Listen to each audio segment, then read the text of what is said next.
I think it's really time for our top five. What do you think? Are you ready to rock and roll this thing? Let's get it going. Let's start up the top five here. And so tonight, this week, we kind of posted something on Tiger Net's board and on Clemson Tiger Junkies and on Clemson Nation. So if you're not part of those groups, check out those groups. We love them. And this week, the top five is all-time Clemson quarterbacks. And Alan loves these things, so I'm going to let him start it off with his number one. I think number one should be pretty obvious to everybody. If you don't have the same number one, your list is invalid. As of right now, number one is Deshaun Watson. Obviously, two national championship game appearances, one title in 16, 163 career passing yards, single season record, single season or single game passing record, which actually in a loss to Pittsburgh. He's the man. He's the man until somebody unseats him. I think somebody may, but right now that's only conjecture. So number one, Deshaun Watson. Who you got? Oh, yeah, I got the guy we love, Deshaun Watson. He left 2017 with a national championship, 2 college football playoff appearances, 2 Heisman finalists, 55 school records shattered, best record in school history for a quarterback. And he was the only quarterback to pass for 4,000 yards and rush for 1,000. So, Yeah. Obviously did great there. Yeah. Something just happened to our background. I don't know what happened to our background. If you're asking what happened to the background, I have no idea. But More technical difficulty. So my number two, and I wavered on this. I was going to make him number 5, Okay. but then I put him back at number 2. And a lot of people are going to give me flack about this because they feel like he's not arrived yet, and he didn't do well enough yet, and only won one national. Oh gosh, okay. I'm kind of giving it away. Not too much. But I'm going for sunshine here. I gotta put Trevor Lawrence, mainly because he dominated, didn't lose any games, didn't throw any interceptions against Alabama, played amazing, and when the game was on, the biggest stage, he played the best, and he's by far probably going to be the number one pick in the entire NFL draft in 2021. Over 3,200 yards passing, 30 touchdowns, 4 interceptions. Does he have enough work or history? Well, I mean, there's probably what I would say at least 100 other teams that would love to have a Trevor Lawrence type season like he had last year. So I'm going to say number 2. Yeah, and I'm going to say hey to Ashley and Hart. Thanks for joining us. It's good to see you guys with us. Yeah, number 2. I didn't really think you were going that way with the text message conversation we were having today with Perry, because I'm in the same boat. I have Trevor Lawrence number 2 for a lot of reasons. Obviously, I mean, he didn't just play in a national championship. Okay, he dominated in the national championship as a freshman. I think it just kind of depends on what your criteria are here. To me, what's the number one goal at a college football season? To win the national championship. Okay.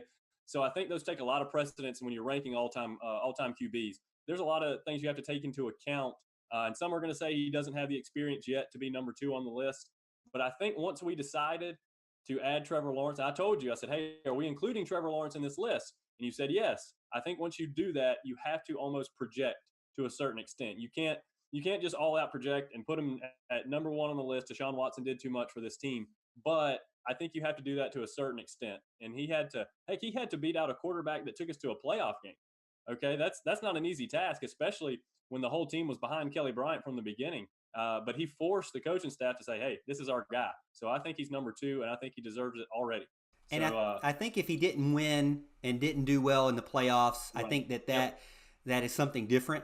But as my boss said this morning, he beat down Alabama before he gets old enough to buy cigarettes. All right. So, and I don't know if that's true or not. I think he is 18, but it's just funny to say. I mean, we're sitting here talking about and debating over whether he's, should be there or not. The guy is a national championship quarterback, threw no interceptions, and is a true freshman. And it makes it even more sweet because you just need to watch ESPN to know how many people said that he couldn't do it. Sure. So my next one on the list, I'm gonna jump to number 3. This was when I originally had number 2 when Trevor was down number 5. But number 3 for me is Steve Fuller, the original number 4, golden child back in the 70s. I didn't really get a chance to watch him play.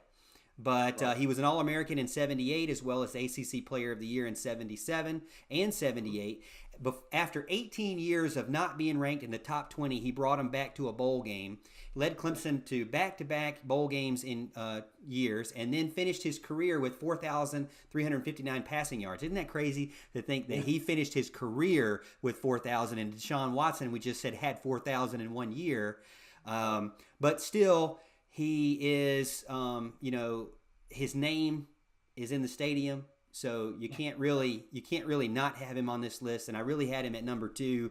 I was kind of waffling back and forth. Wow. Okay.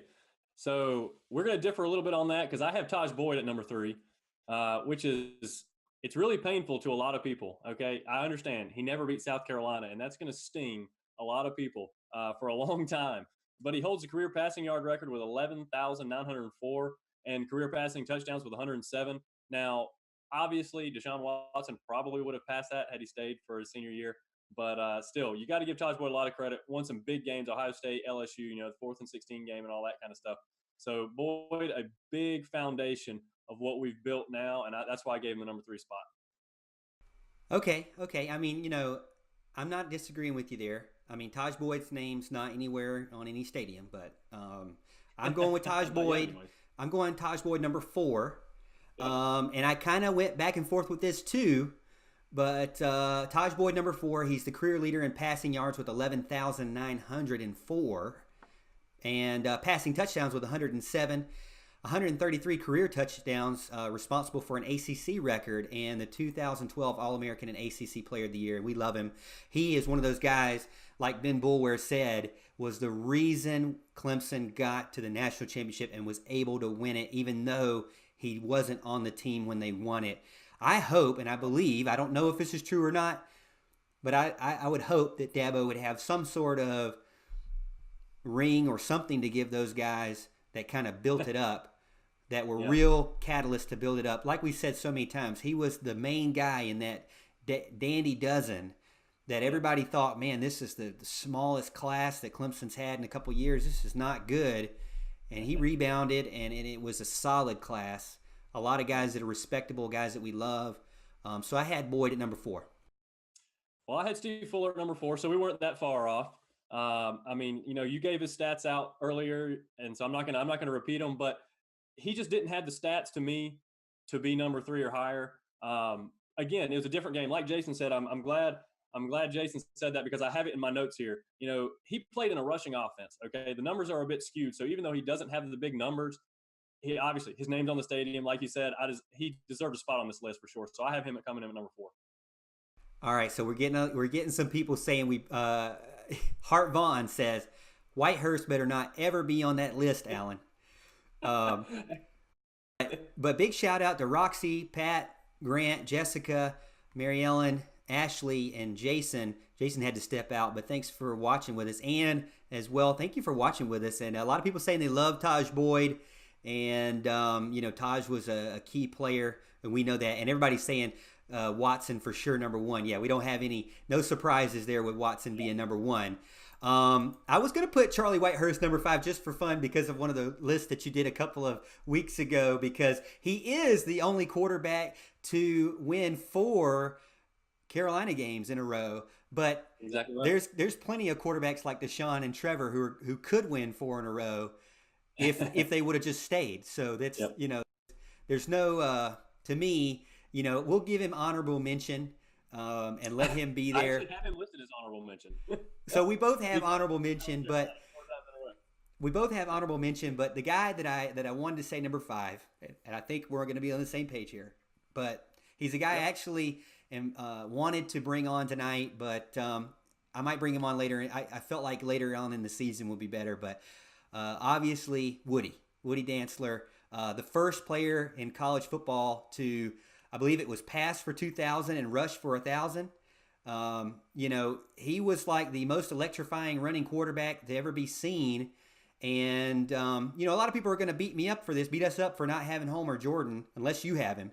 But, I mean, to me, Homer Jordan was in the option, and it was a little bit different than, say, a Woody Dantzler. And I know Homer won a national championship, but to me, Woody was a bigger key to the team. Put Clemson on more of a national map, and was electrifying when he played for Clemson. Yeah, absolutely. I have Woody Dantzler number 5 as well. Homer Jordan would have been probably right past right past or tied with Charlie Whitehurst. I love Charlie because he won 4 against South Carolina. Look, I understand Charlie Whitehurst, speed demon. Okay, we get it. I was watching him run the sidelines. He probably ran like a 5.440. This guy was incredibly slow, but he beat South Carolina 4 times in a row, and that's good enough to make it high on this list. But yeah, Woody's the guy at number 5. 6,037 career passing yards, 41 career passing touchdowns, 2,623 career rushing yards, and 27 career rushing touchdowns. Okay, that's impressive stats. That many passing, that many running. I mean, that's good stuff right there. So definitely enough for Woody to come in at number 5 on the list. Yeah, we gotta love Woody, and hopefully we can get him on the show a little bit later on in the season. Maybe be a little birthday present for you. I'll try to work on that.